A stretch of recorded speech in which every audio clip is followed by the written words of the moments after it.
It's trivia time.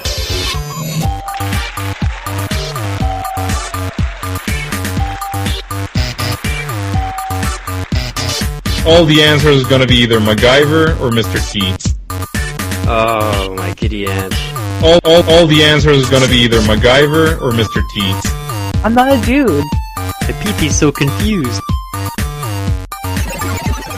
This is the Atomic Trivia War 9000. Maybe. I'm your host, Jason Hawk. Let's meet our contestants. She's the spunky Bajoran with a heart of gold. From Seattle, Ensign Ro Mantanona. Spunky and Bajoran just don't go together. Well, maybe you don't know Ensign Ro. I know Ensign Ro. Because she's spunky, yo. And Bajoran. I don't think spunky is a term that you would ever use to describe Ensign Ro. Well, let's see how these terms fit in application to our next contestant. Cold, calculating, oddly erotic. From Toronto, he's Romulan Lieutenant Kevin Archibald. Oh, sir. You had a thing for Romulan, sir? A little bit. A little bit. Yeah, I always like the Klingon ladies, man. You give you something to hang on to. And he doesn't really know Star Trek. So we're going to say Chewbacca? Wait, you said you didn't understand the ponytail thing, Kevin. From Costa Rica, it's Omar Hernandez. I got the ponytail. It was Jason didn't get the ponytail thing. Let's not talk about that. Let's just end. We're not going to talk about that. Let's keep going. I do understand some Star Trek. I feel insulted, man. I've seen the movies, a lot of the next gen, and I'm watching Discovery. Well, good. Then maybe tonight you won't be at as severe a disadvantage as I had anticipated. Oh, fuck me. Is this a Star Trek show? We've had a few Star Wars specials, Omar, so why wouldn't you expect that eventually we'd get around to talking about the one true religion, Star Trek. Oh, there be whales here. We've done blue milk, we've done lightsabers, we've done droids. Now it's time to give the more cerebral competitor its due. But don't worry, we're going to start off easy. I got you covered. We got lots of questions here tonight. We're going to start off a little bit basic. You get it? And Jalad at Tanagra when the walls fell. Because basic is the lingua franca in Star Trek. Forget it. Okay, here we go. 6 questions. Of course, as always, I see you on my screen as Kevin, Omar, Ro. Kevin, you're up first. You ready? Sir, I have the course locked in. Engage. Now remember, these are just the warm-up questions. All right. Also known as Starfleet General Order 1. What is the guiding principle of the United Federation of Planets, prohibiting the protagonists from interfering with the internal development of alien civilizations? Wow, I've had enough beers that it took me a while to figure that one out. That's the Prime Directive. The Prime Directive is the correct answer. I had to squint to figure it out. So Kevin's got a point. That's a good way to start off the game. See, Omar was really late coming tonight. Like we are about an hour later than usual, which means that I start the beers. I think it was tactical. He knew I was going to get into the beers, and now I'm not going to know what I'm talking about. Yeah, it was totally his work's fault. Tactical.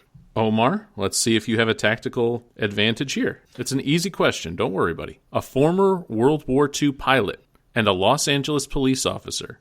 He created Star Trek and died during development of Deep Space Nine. Roddenberry? Gene Roddenberry is the correct answer, and Omar has a point. I didn't know he lived. I didn't even know he saw Next Gen happen. He did. But remember, Deep Space Nine was in development in the middle of Next Gen, because Next Gen and Deep Space Nine ran in tandem for a couple of seasons. So he never saw all good things. So we're talking about toward the end of the 80s that Roddenberry would have died. Number 3, for Ro. Mm-hmm. Last night, Darth Vader came down from the planet Vulcan and told me that if I didn't take Lorraine out, that he'd melt my brain. Name the movie from whence cometh the quote, Ro. Ro, it's your density. I almost said the thing on my shirt.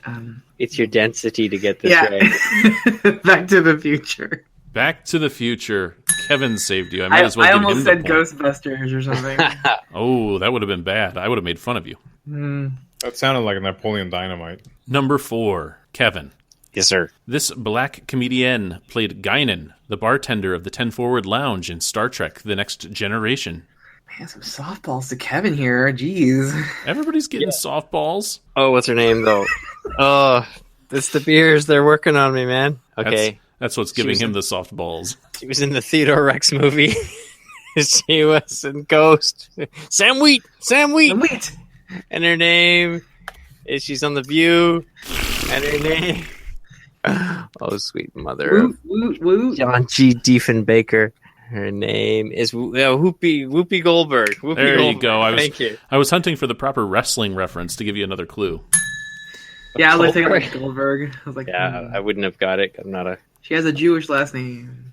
Yeah, she does. That's interesting. Number 5 for Omar. The Bajoran Mystics welcomed him aboard the Deep Space Nine station as its commander, calling him by the title Emissary. I know nothing about Deep Space Nine. I'm so sorry. Emissary. Emissary is literally the name of the Deep Space Nine pilot. Avery Brooks. So you're asking me for the name of the pilot, right? The name of the pilot episode of the show is Emissary. Oh. So what's the question? The Who's the Bajoran captain of Deep Mystics Space welcomed Nine? him aboard the Deep Space Nine. Picard? Sorry, no, we were looking for Data? Benjamin Sisko. Oh, Cisco. So you have a twin Cisco. Obi-Wan was wise to hide him from me. Oh, okay, that gets a bell. Ro, Yeah. have you watched Jedi lately? I watched it on the weekend No. with my daughter for the first time ever. It was Did great. she enjoy it? I watched she it with loved my it. daughter as well. It's such a good movie. It They was the didn't fall first time. asleep, honestly? No, they didn't fall asleep in any. I thought Empire would have been the one they fell asleep in. Yeah, Jedi is the Yeah, most entertaining. It's like Yeah. it's like the most actiony. Which one's Jedi? The one with the forest Ewoks. chasing. It's and the one with the Ewoks. Death Star, and they got to blow up the Death Star. Be more specific. That's all of them. It's the one with the Ewoks. Oh, okay. So Yeah, then Jabba that's the a Hutt. little bit more. Kids more love the actiony. Ewoks. Jabba the Hutt. Back to Ro.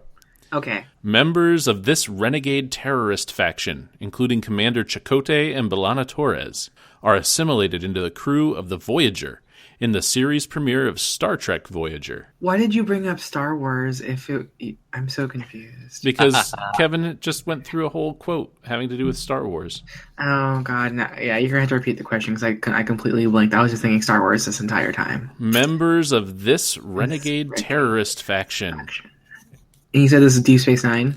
No. Oh. Members of this renegade terrorist faction, including Commander Chakotay and B'Elanna Torres, are assimilated into the crew of the Voyager in Star Trek Voyager. Isn't Ensign Rowe in it when we first meet Ensign Rowe?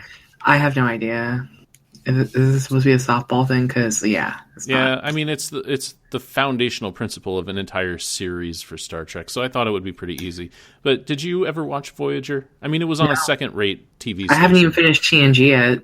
Really? Yeah, I'm like on season 5 or 6 or something. You know what? Voyager's okay to watch. It gets a lot of flack, but especially if you skip over like the first few episodes and get into the meat and potatoes of it, which is the same as DS9. It's the same with Next Gen. Honestly, if you skip over those first few episodes, it's really easy to get into. But the answer here is the Maquis. The Starfleet officers in the Maquis had to join forces because they were slung by the caretaker into the Delta Quadrant. What is that weird like balloon thing that keeps? There's a balloon that's floating into your frame behind. But it goes into the frame for like a second and then goes back. It looks like a stalker. It's a butterfly, man. Happy birthday. It's a butterfly for my daughter. Anyway, the Maquis was the correct answer there. All right. Voyager was my wife's favorite series for some reason. I don't even know why. I mean, Female captain, maybe. there are some Wasn't that real like stinkers. one of the worst ones? No, the worst one is usually the Enterprise with Quantum Leap Boy, Squat Bakula. Yeah, but that was like one season, right? 5.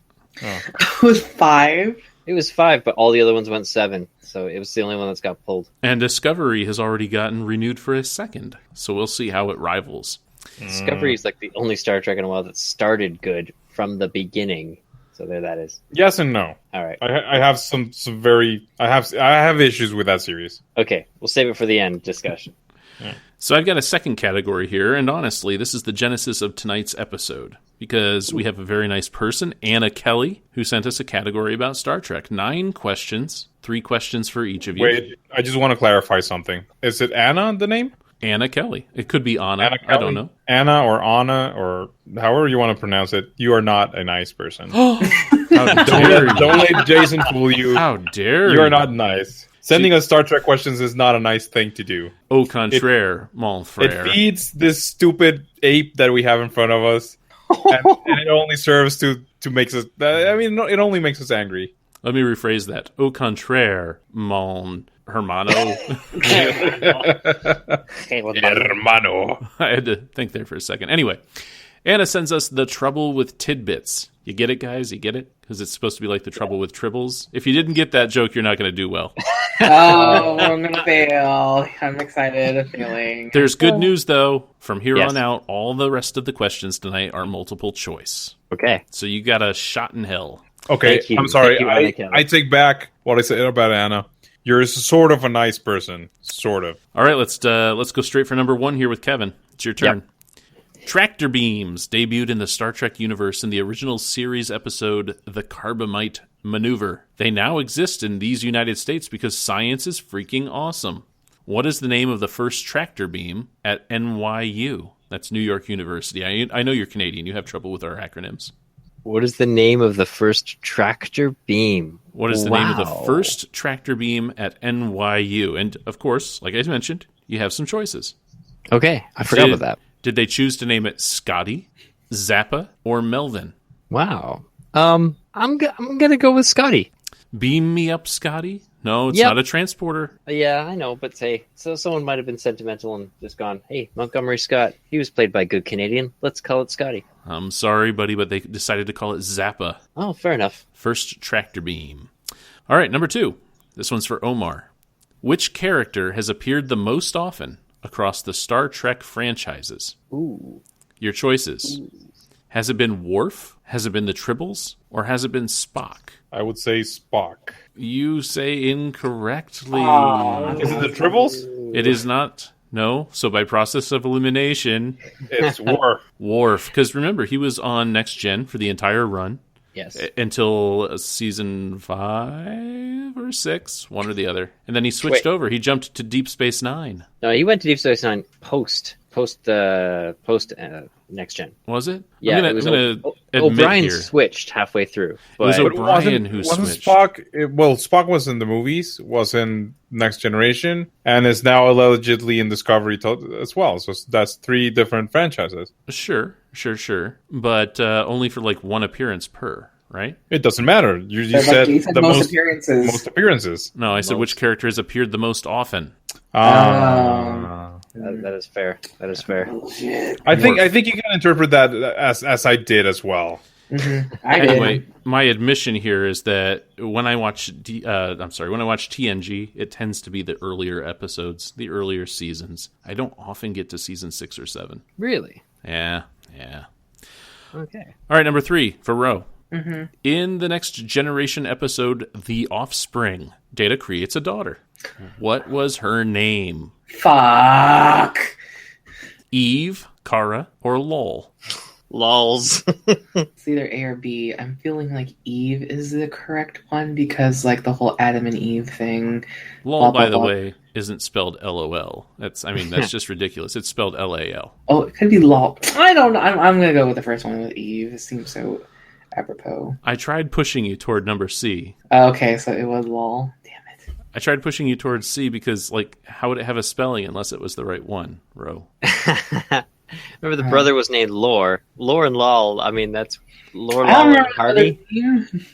You don't remember Lore? I remember him. I don't remember his name. It was like Data's evil brother. The episode was literally called Data Lore. I thought it was just like lore. Like that I didn't put 2 and 2 together there. So. All right, so we're 0 for 3 in Anna's category here. Let's see if we can pick this up a little bit. We're going to go even easier for Kevin. Phew. True or false? Oh, boy. Fitty. Star Trek the original series was saved from cancellation by a fan letter writing campaign. I'm going to say true. Oh, finally we get a freaking point on the board. Here we go. All right. I can see why, too. The first 2 seasons are stanky, man. They're bad. True is the answer. Omar, what is the official nomenclature for the alternate reality verse begun in the 2009 reboot film? Do we call it the Abrams verse, the Kelvin timeline, or Spocktopia? I'm going to say the first one.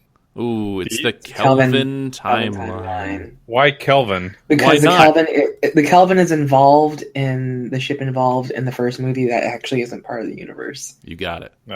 Where basically Kirk's father dies and who he's not supposed to.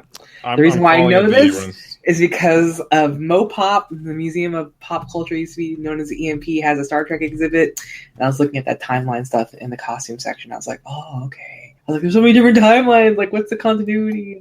There's a lot of shit with Star Trek. Good God. Ro, Mm. which of these Star Trek regulars is not a noted Shakespearean actor? Oh, got this. Is it Marina Sirtis, Armin Shimmerman, or Nana Visitor? I know who the first one is. That's girl with the Council of Troy. You don't know Armin Shimmerman? Armin Shimmer. Would it help if I told you that he was in the Buffyverse as well? Was he the guy who... And Boston Legal? was he the... Every Star Trek person's in Boston Legal. That is not a hint. So here, wait, is he? So for Boston, no, the guy. Is he the guy who plays like? It's not. Is it Dudley or Gus? Something, what's that? That really weird, awkward guy that ends up taking over the holodeck and has his own fantasy with the crew. What's his name? So there's Barclay. no Dudley or Gus in Star Trek, but yeah, Barclay is where you're going Barclay. with that. See, it was the L. It was like a weird, goofy name like that. So Barclay, is that him that you're talking about? Played by Face from the A-Team. Yeah, and he was in a lot of the series. But He is kept he the- popping up. Is he the second option? Is that him? No. Okay. Dudley Do Right. Dudley. So this question actually asks you a couple things. First, it's asking you Yeah. to know who these actors are, what characters Yeah. they played, Mhm. and then put it together with which one is not a noted Shakespearean actor. I'll go with the last one for some reason. I don't know why. Nina Visitor. And you Yeah. guessed correctly. Nana Visitor is Major Kira from Deep Space Nine. Armin Shimmerman is Quark from Deep Space Nine. The Ferengi. Come on. Yeah. The evil principal from season 1 of Buffy, or season 2 of Buffy, whichever Again. it is. Haven't seen D69? Don't watch Buffy. All right. Number 7, Kevin. Yes, sir. What is Earth's planet classification? Is it a fuck? Class E planet? It's an M-class planet, dude. You don't need to get into it. It's an an M-class M-class planet. Everybody knows that. Even Ro Yes. knows that. I knew that. It's the M-class. same in real life. Number 8, for Omar.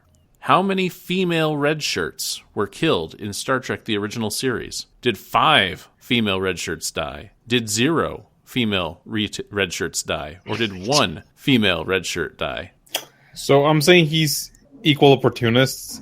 So I'm saying 5. Yeah, no, actually, One. Roddenberry is a little bit sexist in some ways. A little bit. A little bit. It's 1. Huh. I didn't even know any did. I would have gone with 0. I would have been hard-pressed to say that there was 1 female red shirt. Yeah, I thought about that too. Like, isn't that security? For most things, yeah. So you're saying that they can do security, bro? No, I'm saying that's how the shit was in the back of the day, and probably still fucking today with all the sexism and bullshit. Rose saying that all women are insecure. The original Star Trek, man, it broke a lot of barriers. You had like ladies on, you had senior staff. You had black ladies on the senior staff. You had white dudes kissing black ladies, which was like riot causing back then. We might Oh, talk really? about that in a little bit. Yeah. But first, let's round out this stuff that Anna sent us. Last question, number 9, goes to Ro. Oh, okay. What is the registry number of the Enterprise in Star Trek The Next Generation? Can you do it from rote? No. No? It's like 1313 or whatever. 1313 Mockingbird Lane? Yeah, pretty much. No. So here's your choices. Is it the NCC 20105? Is it the NX 0426? Or is it the NCC 1701D? The last one. Yeah.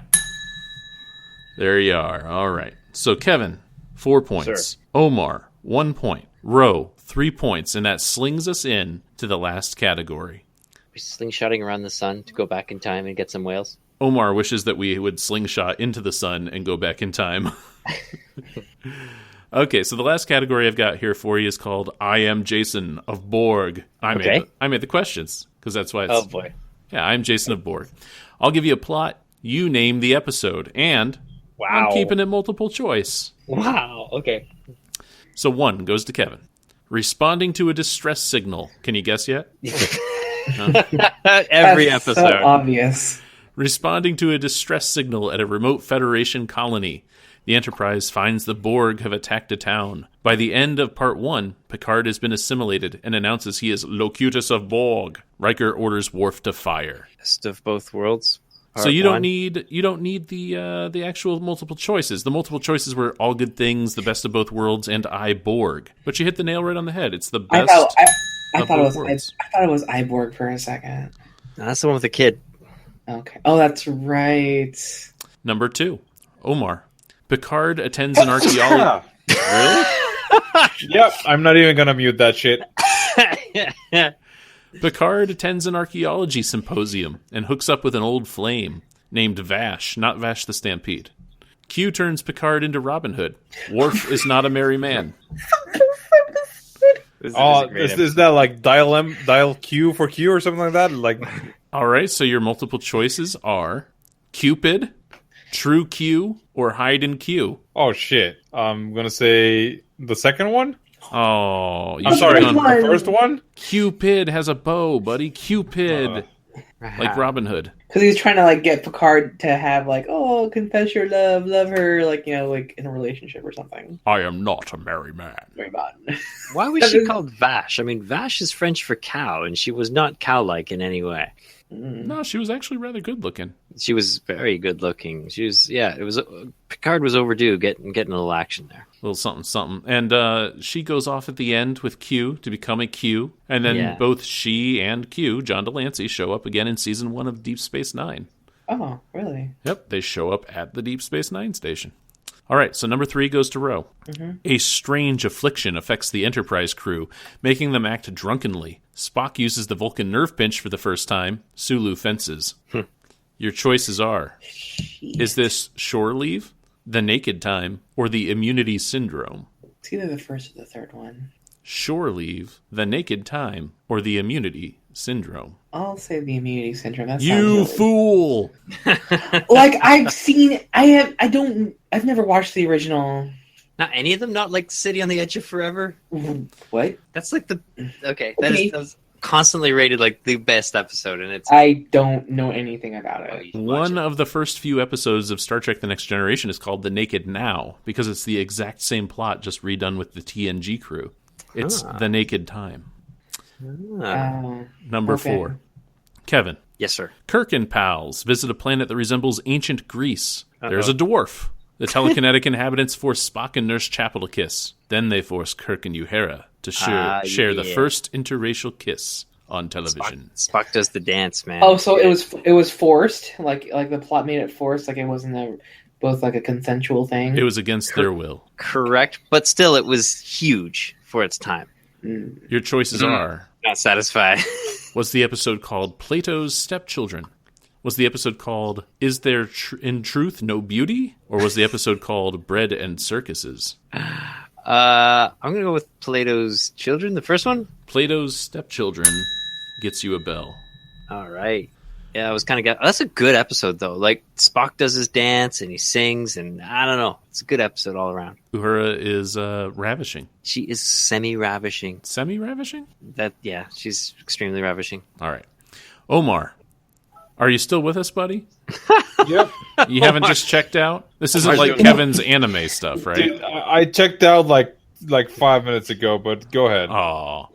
A malevolent creature resembling an oil slick holds an injured Deanna Troi hostage in her crashed shuttlecraft. The alien, named Armis, summarily kills Tasha Yar. She was wearing gold, not red. Is the episode called Booby Trap? Booby Trap. Is it called The Price? Or is it called Skin of Evil? Price. It's called Skin of Evil. I was thinking of The Price too. If you're asking me why I'm spacing out and why I'm dialing out, dude, did you really think that we were gonna get these? Did it cross through your mind like yeah, Omar that barely knows the name of the actors of his favorite movies is gonna remember the name of an episode of a series he's barely seen, and when he did, it was like 5 years ago. That's definitely going to work out for me. Geek cred cards every week, but you can't really have the geek cred cards without the Star Trek component there. You got to earn your way with Star Trek. So you say you had to watch Star Trek to be considered a geek, or what? I think that you got to demonstrate at least a little bit of knowledge about the Star Trek. It's like he does have a little bit of knowledge. I know what a Klingon is. I know what a Vulcan is. I don't think you do.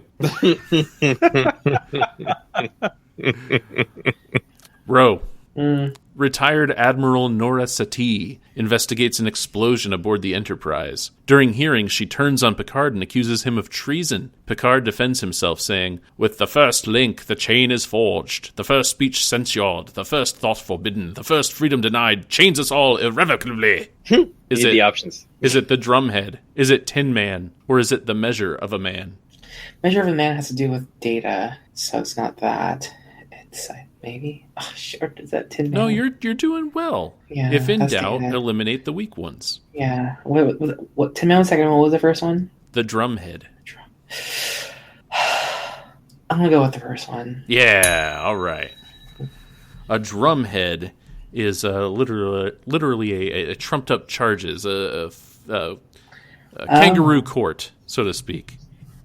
I was not aware of that. Yeah. Why do they call it? Why is kangaroo court considered silly? Because kangaroos are kind of awesome. Yeah, but kangaroos don't get sworn into the bar. That would be It is a bit strange. crazy. Where does that expression come from? Why kangaroos of all the animal kingdom? Why are they chosen to be the figurehead of injustice? You know what, Kevin? That kind of remark is Australianist, and I will not have it on this podcast. I'm just trying to defend the kangaroos by asking. Yeah, that doesn't make any sense. We're almost done. Let's power through. Kevin, your last question. Engage. After answering a distress call on the planet Scalos, Kirk suddenly disappears from the bridge. He meets Dila, queen of the Scalosians, who says she's going to use the ship's crew as breeders. Is this the man trap, wink of an eye, or what are little girls made of? I'm going to go with what are little girls made of. No. I think it's man trap. It's a man trap. It seems too obvious. No. It's wink of an eye. Is it? It's the one where they speed up everybody's metabolism so that they walk around at super speed. I don't. Yeah, I was not on my list. Yeah. Number 8, Omar. Final question for you. The Enterprise finds a sleeper ship holding genetically engineered people in cryogenic hibernation. Ricardo Montalban, one of your people, is revived and attempts to take over the Enterprise, but is eventually exiled to a deserted planet. Is it Space Seed, the Devil in the Dark, or That Which Survives? Gone. The Devil in the Dark. No, it's Space Seed. Space Seed. Gone. Oh, so Khan was originally. I know it's the series, Khan one. I know it's that one, but I don't know the name of the episode. Yeah, it's Khan was definitely in the the Khan series. one. It's Ricardo Montalban. At the end, they're exiled to the planet on which they find him again in Star Trek II, The Wrath of Khan. But the interesting and most popular thing I think that gets floated around about this issue is that Chekhov isn't a part of the Enterprise crew, but then in the movie he's like, Botany Bay, Botany, oh no, I remember this from the series when I wasn't on it yet. Wait a minute. Wasn't Chekhov's girlfriend one of his little harem? One of Ricardo Montalban's little harem? I And don't then think there's so. why are you hanging out with? I'm going to stand by that. I'm pretty sure it's not. Listeners, weigh in on the Botany Facebook. Bay. All right, row number 9. Final one. Final one for you and final question for everybody. The holodeck gets its debut and immediately malfunctions, stranding Picard, Data, and Beverly Crusher. In a 1940s gangster story, Detective Dixon Hill goes all noir with nods to the Maltese Falcon. Is it The Big Goodbye, Elementary, My Dear Data, or We'll Always Have Paris? Oh, those are all three good ones. I think it's the second one, Elementary, My Dear Data. No, that was the Sherlock Holmes one. Oh, it's the first one then. It is. It's The Big Goodbye. All right, so Kevin wins. Kevin edges people out, which is kind of what I expected with Star Trek. No offense to the other two here, but kind of. Oh, we're offended. We're You offended. should be. Kevin's got 5, Omar's got not 5, and Rose got 4. I'm offended that you thought we had a chance. I had a chance. I wanted to give you a chance. I thought it was important just to didn't open need the regular door. Star Trek questions. If you can't walk through it, that's your problem. You gotta. Okay, number one, you make up the questions, and you always know it's gonna be Kevin Omar Rowe. So, goddamn it, you planned that. It's like, Actually, come on. I really don't. I knew that somebody was going to bring that up eventually. I've been waiting for several years for you to bring that up. I really do not plan it out that well. I think you're overestimating my abilities when it comes to that. No, I just start writing questions, and whatever pops into my head is what comes next. Very good. Let's do a roundtable. Let's talk a little bit about sci-fi, since we've fixated on it for the last however many minutes it's been. It seems like an eternity. Yes, sir. But Yes, sir. I sent you an email earlier that Omar didn't read. It said, Your favorite science fiction property that's not Star Wars or Star Trek. We got to talk about it. Just tell me what you like reading, watching on TV, watching on the movies, seeing in the comic books, listening to his music. What's your favorite sci-fi? Whatever it is, throw it out there. Points for creativity. So we'll start with Kevin, since he's the longest-winded. Go ahead, Kevin. What's your longest-winded? I got the biggest list of possibilities here. Rose, I know what you're doing. You're doing Aliens. And I'm like, I didn't even think of Aliens, but that is solid, because I do like that Alien 1 and 2. You bring up Aliens an awful lot. Aliens 2 is so seminal. It is so good. I'm sorry, it's what now? Seminal, sir. Seminal. Get your mind out of the gutter. That's all I got left. But I don't know. It is excellent, and it has a very good expanded world. But yeah, I got a bunch. I just threw down what I was thinking of. When I was a kid, did you watch the Alien Nation movie or TV shows? When I was a kid, that was one of the few channels that we got. I mean, when I was a little kid, we only got 2 or 3 channels depending on where we lived. That's something that ages us probably, but. Alien Nation was on Sunday nights, right? I don't know when it came on. I just remember watching it, and like the original Star Trek, it tackled a lot of social issues through the idea of this ship that lands, a slave ship that lands in San Francisco, and they integrate with society, and then there's prejudice and all these other things they have to... Prejudice? Andrew Dice Clay? Prejudice? Mm-hmm. Yes. Yeah, I don't remember much about the themes of the show. I remember it being super dark and a bit politically scary, not gross out or jump scary, but there was always a lot of tension in it. But other than that, it's just cone heads in my mind, because they were all bald. All the aliens were bald. They didn't not look like cone heads, it has to say. And they couldn't bend their pinkies? Wasn't that the other thing? There was a couple things that they made up. It's let's make them different than humans, so they can't. If they touch the sea, their skin starts to boil and all this weird stuff. But, and they had kind of spots on their skin, a little bit Dax-like. Yes. They look like a cross between Dax and Coneheads. I think you're putting a fine point on it there. But no, I mean, next big series I really got into after that would be the Battlestar Galactica reboot, which I went whole hog for and loved Now, let me ask you a question, Jason, or anyone else. I know we're not supposed to be talking about Star Trek, but which Star Trek iteration do you hold closest to your bosom? Which one is your favorite iteration of the Star Treks? TNG all day, every night. Yeah. Yes. Yeah, you like the episodic, you like it happier, you like it less dark. And you were saying early seasons as well. So you're probably not best of both worlds kind of TNG. You're probably more like the happy, shiny, happy TNG. Well, let's consider briefly the time frame and how old I was at the time. Best of both worlds was hella scary for a 7-year-old. I'm talking about now, though. Now you said you still like to pop on the early ones. Yeah, well, earlier. I wouldn't say season 1. Season 1 is pretty rough. Nobody likes season 1. I don't think anybody likes season 1. I'll go back and watch it once in a while just for hells. But let's see. Season 3, about midway through, is where I would say my happy medium starts, all the way through maybe early season 6. But seasons 3, 4, and 5 are kind of the sweet spot. Okay. I think that's where the creativity was the best. Yes. Ro, you're a next-gen person, or you're a... Yeah, TNG definitely. Well, I didn't really watch the original, haven't seen DS9, and I've only seen 2 episodes of Discovery, so it's kind of hard to... It's automatic, it's going to be TNG, but it's still very enjoyable to watch. And you watched it later in life as well, right? Yes, a couple years ago, and still haven't finished it because I'm lazy. Omar, what about you, buddy? This, of course, is going to be the next generation as well. Okay, yeah. So you guys are all next-gen people. I was Deep Space Nine was totally my jam. I really, really enjoyed Deep Space Nine. Liked Next Gen, though. It has a couple of bad seasons. Towards the end, though, totally gets really, really good. I would say that my bigger issue with DS9 wasn't that, some seasons were good and some seasons were bad. It was that some characters were good and some characters were bad. Because, my God, every time that the younger Sisko and his little buddy Nog came on the screen, I wanted to throw the fucking TV through the window. Right there with you. But it had so many good dark characters. All the Cardassians were amazing. Whether it's Garrick or whether it's Gul Dukat or Gul Dumar or any of the Cardassians were so duplicitous and amazing. And that's another thing. Garrick disappears a few seasons in. He pops up again when towards the end they had this sort of long running war, and it was one of the only series that did long arcs back in those days. Nowadays, every show does long arcs. It was one of the first ones that did that.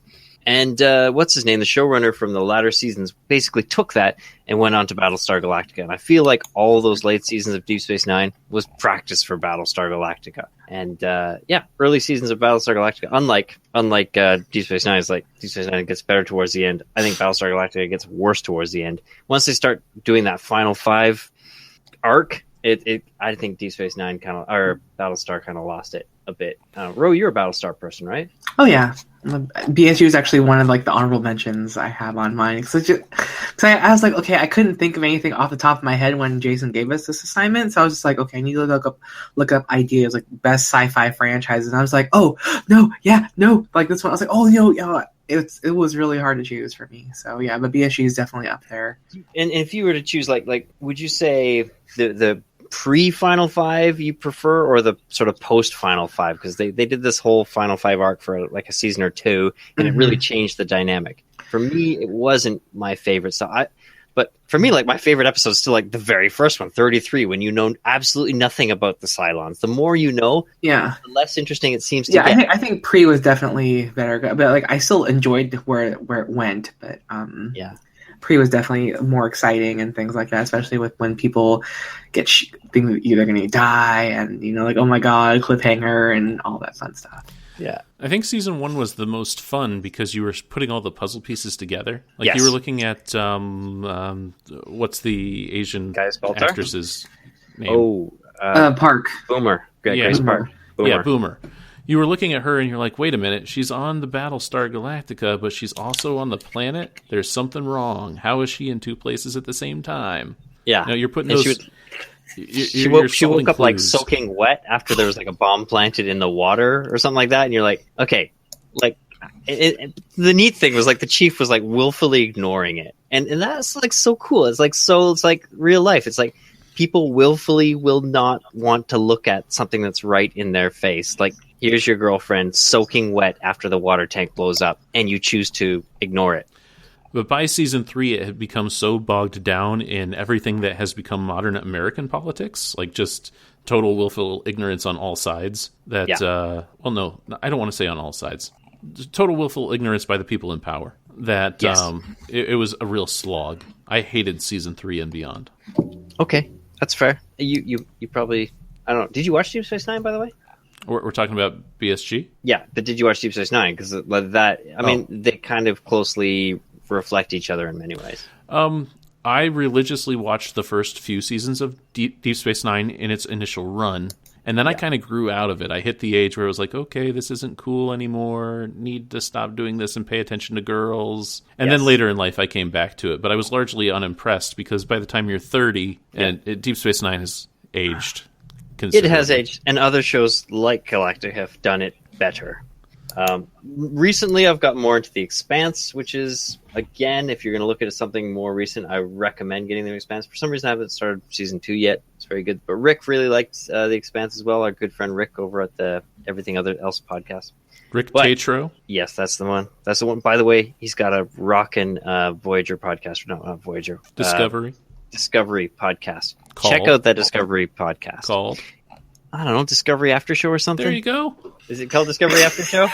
It's rockin' and you can't remember what it is. It's really good. It's on my feed and I listen to it, but it has a bit of a generic name. It doesn't have a great name like Atomic Trivia War obviously does. Okay, I'm going to pick my best universe right now, though. It's the Mass Effect universe. Mass Effect 1, 2, and 3 are amazing and shall not be met. And one of the greatest science fiction stories I have ever encountered. There that is. All right. So you're not the most long-winded based on what you just did. Nothing? I kind of am. Yeah, I kind of am. Yeah. I was looking for you to admit it. Look, I gotta. The other people aren't gonna be saying much tonight. I gotta do double duty here. You don't think we're not gonna say much tonight? Oh, that's just. All right, bring it, Rick. Bring it, girl. Gauntlet's been thrown. It's bring like it, bring it. So, shut the hell up. Anyway, so it was really hard for me because, I was thinking Stargate, possibly, or even Back to the Future, because the fact, I love watching Back to the Future so many times. As they would repeat, shut the fuck up, Omar, I'm talking here. Yeah, but you do a Stargate podcast. I know I do a Stargate podcast, but I'm just still getting into the show. We're almost at the end of season 2. So I have many more seasons to watch. Yes, I'm getting excited, but at the same time, it's just like, it's not that same excitement growing up watching Back to the Future, especially when 2 came out, because like that was just the shit when it came out in theaters, and I just watch it all the time, freaking love it. So I think I honestly have to say that probably Back to the Future is probably my favorite for the fact that it just has so much good nostalgia and memories. And I even still enjoy all the movies, including the third one, because like, you know, and the thing is, it's just so cool because like now with modern pop culture, everyone's like, oh, it's that time, the same time where Marty went back to in the past, and like it's that date or goes back to the future, and the whole thing where are hoverboards and little things like that actually have nods to this series all the time. You know, I mean, that knows part of marketing, but it's still fun to see. And I just think, you know, it's definitely iconic for what it is. It definitely it affected a lot more pop culture later on, and you know, Michael J. Fox is just his most iconic role. We all know him as Marty J. McFly. So, but then it was hard also because I also thought about anime. And obviously the top one is going to be, for me, Cowboy Bebop. You have cowboys in space, which also made me think of Firefly, the TV show, because Firefly has like some of the best occult fandom. Just cult fandom. So it was just like cowboys in space. It's so hard. Like that's just, I can't get enough of Cowboy Bebop, which is why I'm proposing to Kevin that we do a Cowboy Bebop podcast, but I am really slow at that right now. So I think it'd be fun to. I wouldn't mind, because you said there's only like one season or something like that. So there's only 26 episodes, so I can introduce you to Cowboy Bebop, and like you can learn about Cowboy Bebop as I do various research about this. I think that is something I need to see, because when people mention good anime, it always comes up. Yeah. I think it's important that everybody sees the best representation of every genre. It is definitely the most accessible anime, I would say, at least of what we get over here in the States. It's going to be better than Damn Agent Paper was, so let's put it that way.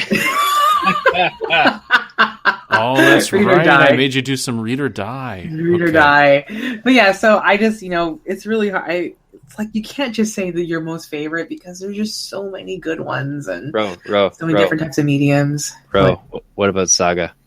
Yeah, see, there's a comic too. Just like I can't think. I don't want. I was like, I consider that to be more proper sci-fi because they're like on a spaceship. I for some reason I'm prejudiced against calling Back to the Future sci-fi. It's like they're not in space. There's no space going on. And I know technically you're right. Technically you're totally right. It is sci-fi, but I'm prejudiced. Yes, I can understand that too, which is why I was like, hell yeah, that's actually in space and has interstellar travel or interplanetary travel and all this cool stuff, and we'll talk about it later. So it's whatever. That's my list. I can't really give you. What was your winner? What was your whose hand are you holding into the sky?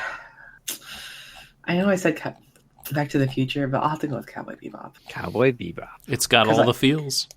Yeah, because I still constantly listen to the soundtrack, so I am. And well, I'll educate you about that later on, Kevin. Don't worry about that. Tank by Yoko Kanno has never left my iPod or phone now, whatever. But it's always on my listening device. Mm-hmm. I will teach you about the wonder that is Yoko Kanno. So I'm not against that. Omar, what's on your list, buddy? I mean, the obvious one, I guess you all know what it is, right?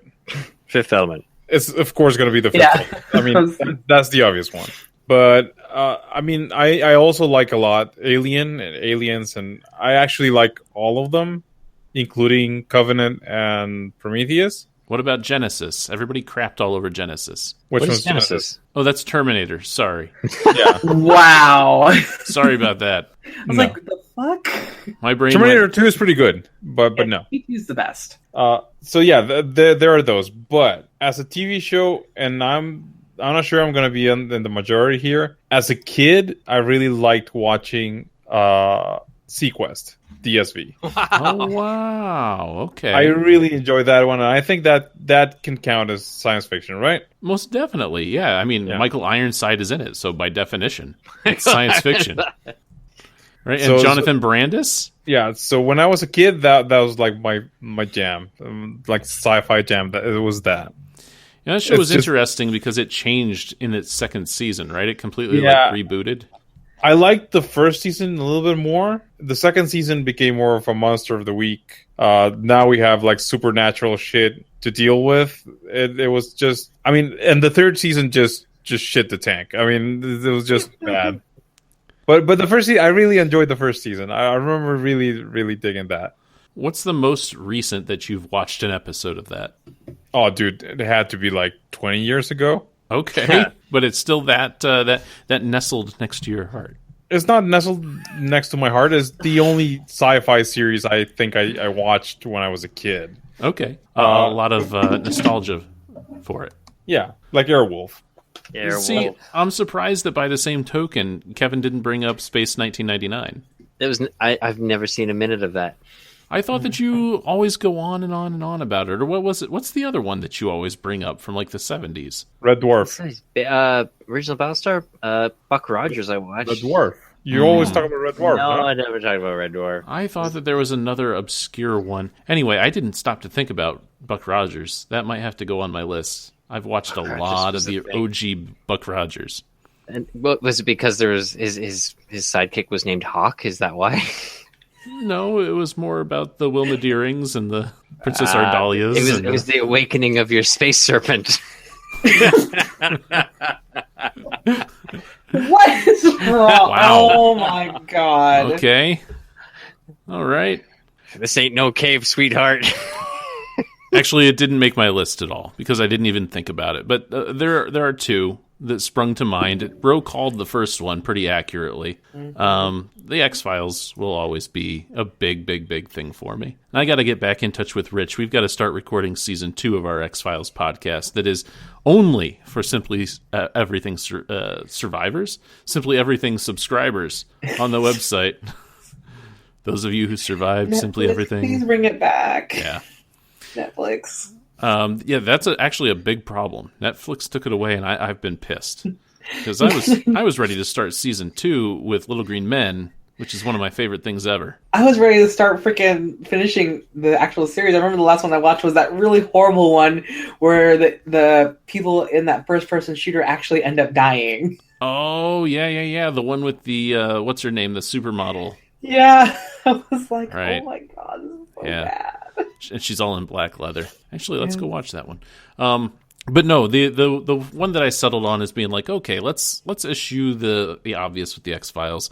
Let's go with something that I've really loved for a long time and I don't think that I've ever talked about, which is the pulp fiction of Robert Heinlein.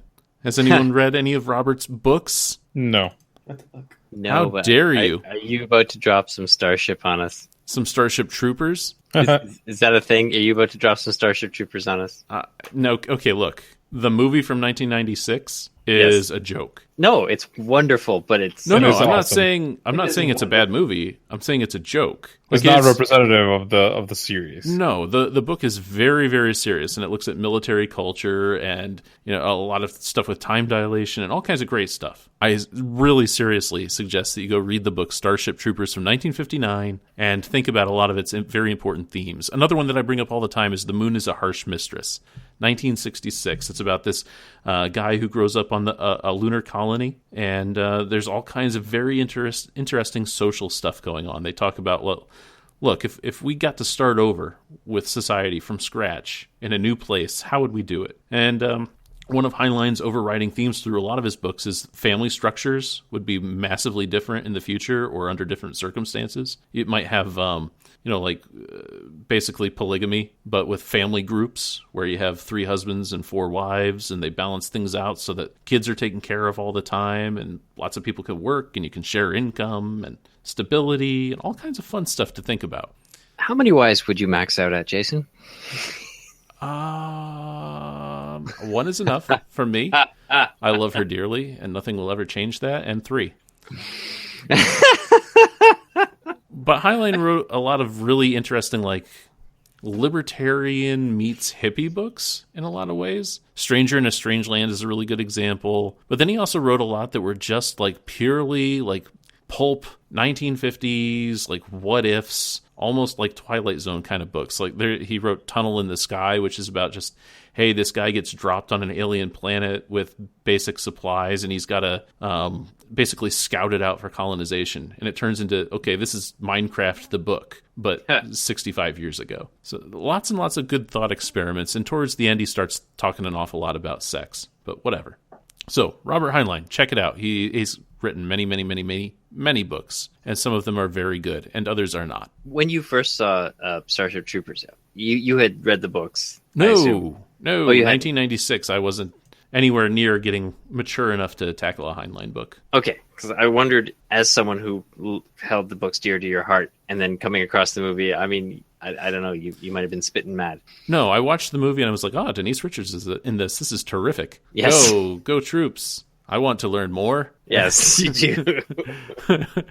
But then I read the book and I was like, oh, wait, there's substance to it. I never considered that might be an option.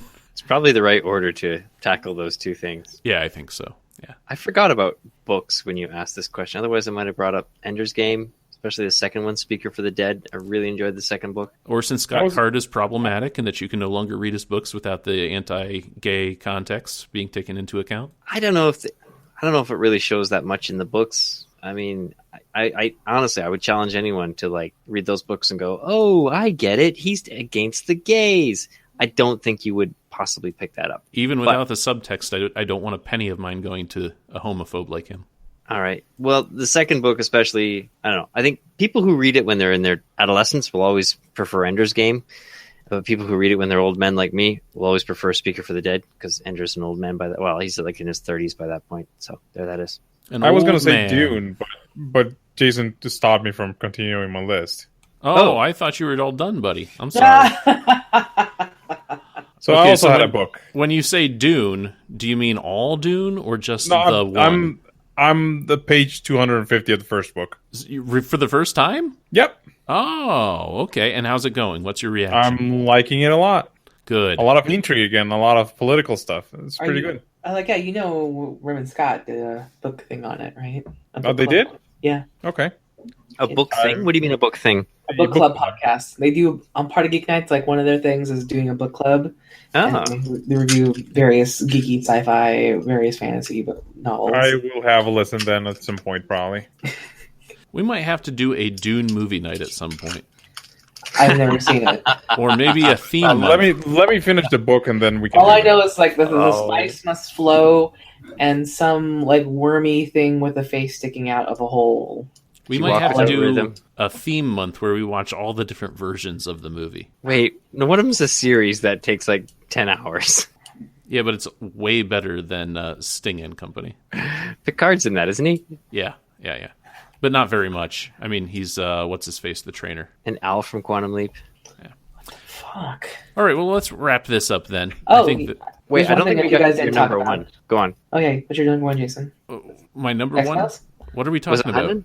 Your number one sci-fi, was it Heinlein? Yeah, I think we're going to go with generally the books of Robert A. Heinlein. Okay. But Jason, Omar, what about Borderlands? Borderlands.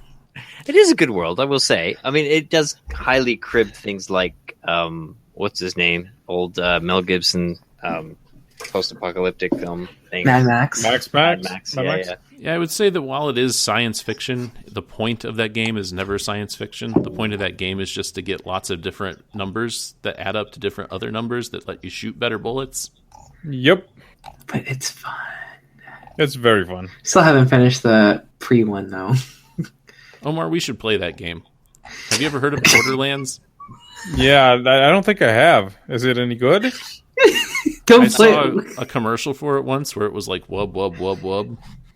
So it's captured my interest. We should totally play that. Yeah, let's try it out. I heard that there's even a second one. All right. Nice. So now let's wrap it up. Let's go ahead and do facebook.com/ATW9K. You get it? Atomic Trivia War 9000, ATW9K. That's the code. And it gets you into lots of places. At ATW9K on Twitter is how you can reach us there. And ATW9K at simplysyndicated.com is the email address if you want to send, just like Anna Kelly did, some awesome trivia our way. Try not to make it Star Trek, though, because apparently Omar's got something up his butt about it. Totes need more Star Trek. Yes. Yeah, we can go for some Steven Universe. That'd be great. Also, like the the Star Reddits. Trek. Hit us up on the Reddits. Or Voltron. /r/ATW. Or Stranger Things.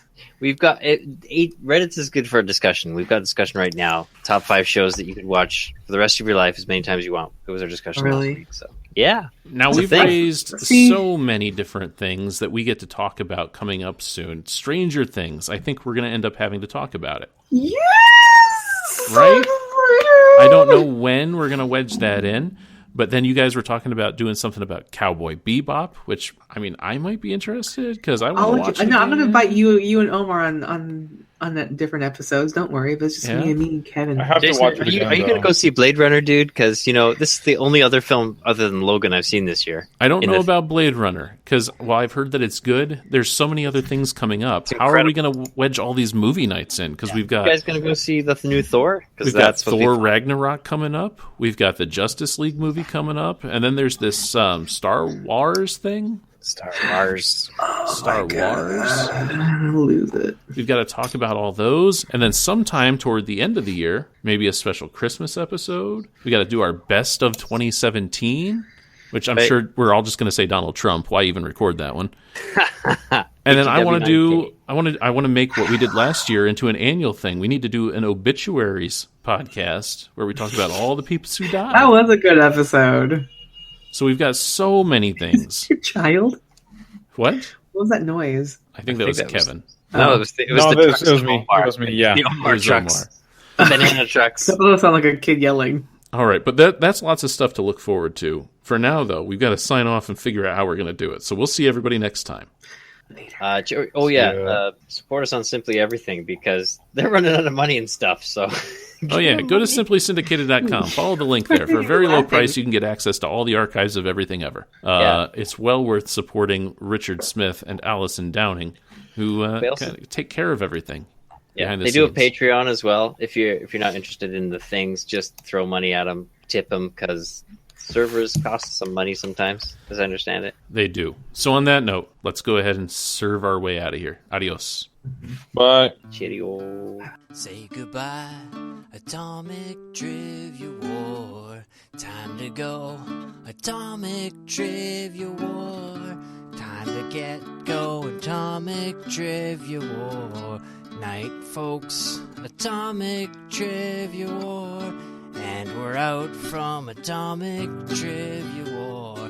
Hope you liked Atomic Trivia War. Gotta go, Atomic Trivia War. Au revoir, Atomic Trivia War. Rose got another convention to go to. Omar's gonna sneak into Mexico too. Kevin's gonna go and try to get lucky. Jason's gonna go and do something sucky. Well, gotta go, Atomic Trivia War. Time to leave, Atomic Trivia War. Au revoir, Atomic Trivia War. Whatever Spanish is for goodbye, Atomic Trivia War. Thank you for listening to the Simply Syndicated Federation. For more great shows like these, visit us at simplysyndicated.com.